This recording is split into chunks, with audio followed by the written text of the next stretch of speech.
Welcome back to our study of Hebrews. This is a big celebration of Jesus, and we've been diving sort of deep. The book of Hebrews is a profound work. It is not Christianity 101. It's a little bit more 301 stuff. Lots here to reflect on. So yesterday, we spent some time unpacking our common promotion, noting that although we are broken and fallen and not deserving, that God was restoring us, that's the end plan, that we will be ruling and reigning with Christ in the world to come. We pick up on that same theme today as we move a little bit deeper into Hebrews. I'm reading now, Hebrews chapter 2, verse 10.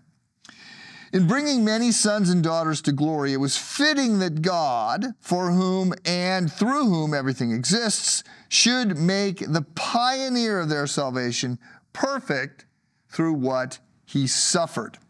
Now, so let's just ask, and if I jump down, it would be verse 14. Since the children have flesh and blood, he too shared in their humanity, so that by his death he might break the power of him who holds the power of death, that is the devil, and free those whom all their lives were held in slavery by the fear of death.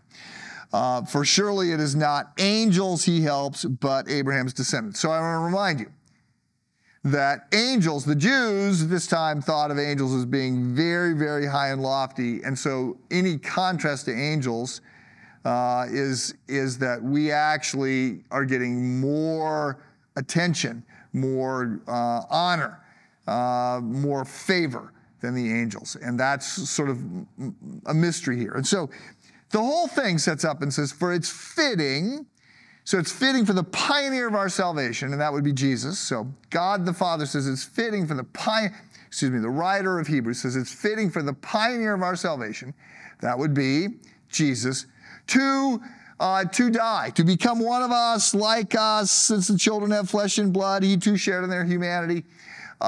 So it's fitting, he said, therefore, for the pioneer of our salvation, Jesus, to come down, become one of us, and to suffer for us. Now, the question that you ought to be asking is, how in the world is that fitting?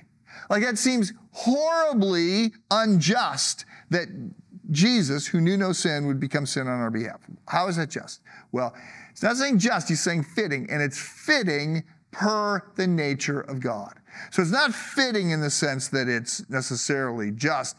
It's fitting to reflect God's love for you.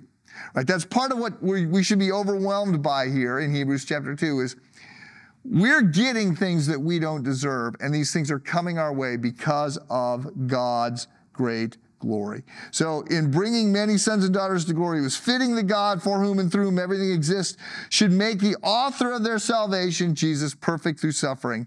And it wasn't that Jesus wasn't already perfect. He was morally perfect before this.